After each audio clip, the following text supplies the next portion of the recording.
I mean, Valentina Shevchenko, that's a fighter we've seen now reach the minus 1,000 range when it comes to some of the betting ranges that we see. The Jennifer Maia fight was a beautiful one where that line kind of got, at some points the fight to minus 20,000. But what do we want to talk about there? How, Maia had some success with the ground. I think that if Andrade can do what she does to people like Caitlin Chookagian, she can 100% find a path to victory here. Now, let's just, look at the body of work when it comes to Shevchenko. We know that the jiu-jitsu is a work in progress. We understand all that. But when it comes to striking, when it comes to just utilizing kicks and distance and footwork and just sheer accuracy in the strikes, she's a beast. She's a pound for pound beast. And that's what makes me so excited. And honestly, she is my favorite female champion. She's probably my favorite female fighter because, we've just seen her dominate for so long. I think that the reach and size advantage here is just going to be so much in her favor when it comes to game plan because, man, 62% defense in striking. I mean, the girl's phenomenal. And the one thing that I don't like for Andrade in this fight is the damage. I wanted to pull up the stats here to show you guys, but the 5.2 absorbed and the 6.3 landed. She's not going to be able to land those quick flurries against the fighter who knows how to back up and go side to side. That's the part that I think a lot of the bum rushing style fighters, when you look at the way that they're, defended against, some people just aren't in that moment to kind of either deal with the power of the takedown or the punches that are coming at them, So not only are they landing themselves at a clip of probably 5 to 6 here, but, I think that's an area where if Andrade is able to take this to the ground and get up against the fence, that's all she's going to do for 5 rounds, right? Like, unless the referee stops her, she is going to be up against the fence, working takedowns nonstop with as much knees, elbows, as much damage that she can do, right? That's the one thing about Valentina that, as much as I dream about that Amanda Nunes super fight at some point in their lives, it's just, I think that she does everything so well for where she's at in terms of an MMA fighter, right? The game plan is probably going to be the same every single time because I think that she's able to adapt skill-wise to her opponent. And Andrade, unfortunately, for me, I see where she can win. And that's why she's not a minus 1,000 favorite on Shevchenko, because Andrade has the ability to push.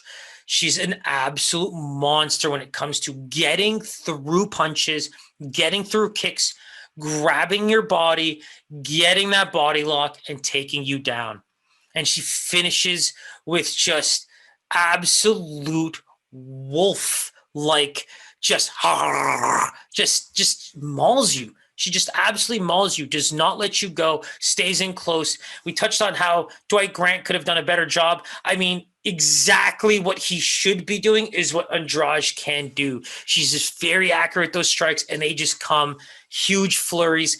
That's the part where you see the gap in what is probably a minus 300, a minus 300. Oof.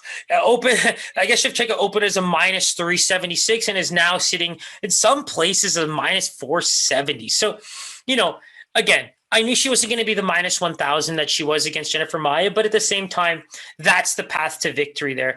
Jessica Andrade, you know what I mean?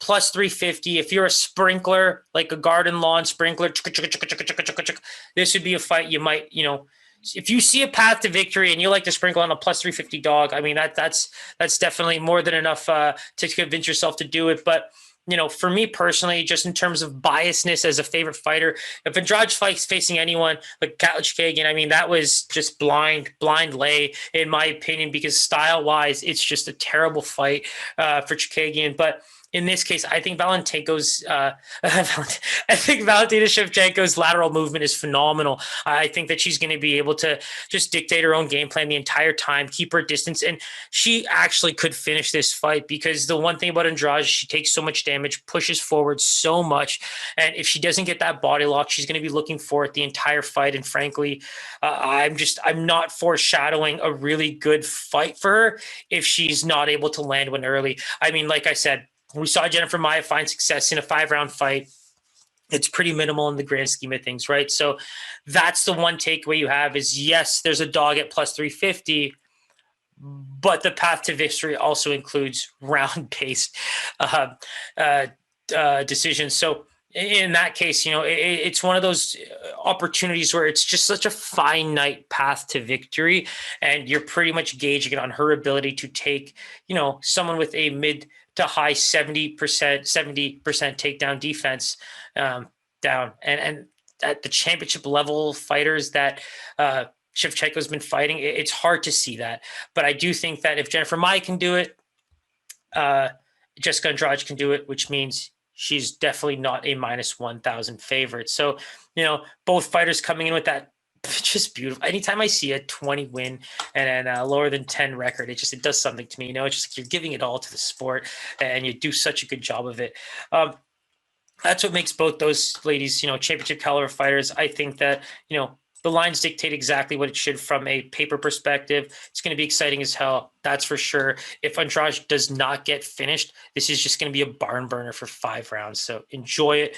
I know I will, because we're just going to be on a path to absolute highs for the entire night moving forward.